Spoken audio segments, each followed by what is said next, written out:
Before we get to like what's happening in the future, I have to ask you about that Braveheart scene. Was that the worst day you've ever had on set, or the best day? Can I say both? Yes.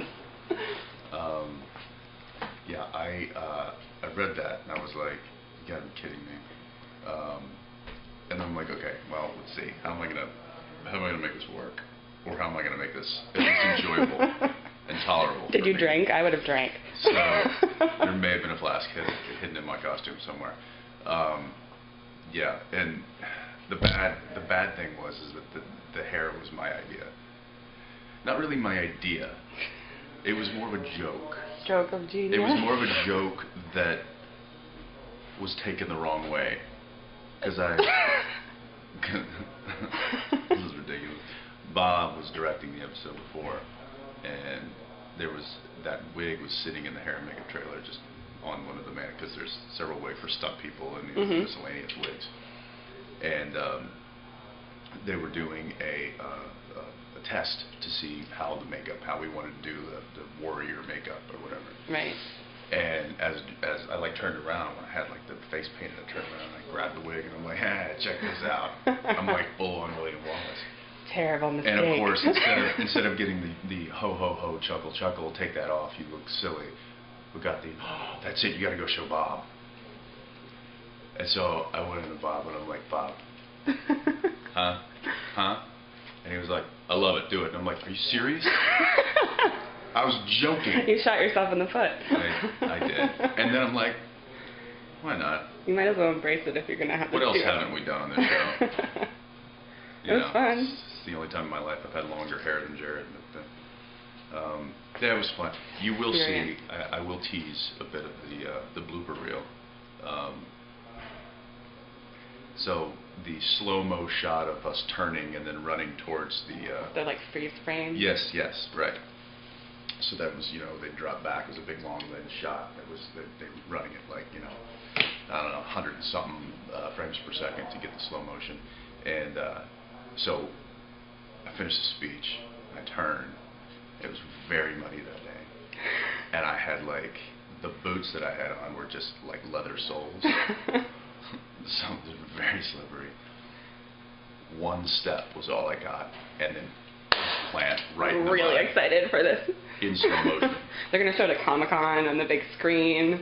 Yeah, Phil's already like, wow, we know what's kicking off our season 8. You'd think by like season 8 it would be like you'd have control over what goes in the blooper reel. To be honest, we probably by episode 13 there's probably enough crap for a 2-hour blooper reel. I'm not kidding, and that's like half. I believe you. Oh, yeah, that's what happens after you spend 8 years with a cast and crew. You have too much fun. In tonight's episode, they reveal the big bunker. I was just looking at the set. It's unbelievable. It's a feature bunker. I mean, it's like a feature film. It's set. really cool. Yeah, I think it's the most expensive set we've ever built on the show. I mean, it's not like you guys have a lot of sets. Well, there's really no reason to really invest in big sets on this show. Because they get torn down in a week. Yeah, we had Bobby's house, which lasted way longer than it ever should have. That no set.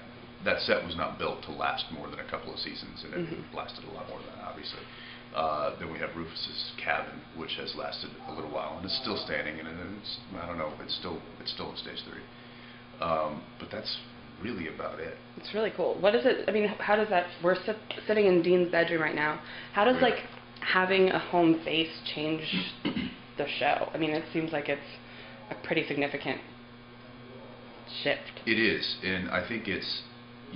I mean, look, there's when a show goes, 160, 170 episodes like we have, it's at some point you've got to throw in, slight game changers. Curveballs. And I think that this kind of is. I think that not just the physicality of the set and what it brings to having the guys having a bat cave, but. I like that. That's a good way to put it. Yeah, but what it holds, the information that it holds, this whole Men of Letters thing, and the all of the knowledge that has come from this like secret society of supernatural intellect, and so it's now we're basically we have a library of knowledge of this part of the world that wasn't ever available to us. Really, basically all we had was Dad's journal and Bobby's research. Right. So now we have this kind of unlimited supply of knowledge that we start researching, but what I think what that does story-wise is that now opens up a whole new floodgate of possibilities for the writers to go. Does it change how they sort of find cases and approach their... It hasn't yet. Whether the writers decide to utilize that, I don't know. But what it might do is it might start introducing new methods of dealing with things, or new weapons, or new ideas on how to protect each other. So it kind of it's like finding a really big Dad's journal and with all new information. But people don't have to worry about like the car getting parked in a garage and never seen again. No, the car's still. I got so many tweets from people being like, well. ask if they'll still use their car. The car, yes. I think that when the car went down last season during the Sarah years, I think that hit really hard. Not only, I mean, I know it affected me. Like I was complaining. I'm not one to complain about stuff. I'm not like, oh, Sam has more lines than Dean. I could care less. You don't want more lines. I know you. Yeah, take them. Take my lines. I don't think Dean needs to be in this scene. I think I should probably go to sleep. I absolutely think that I should probably get knocked out and turn my face towards the wall, and you'll never see me again.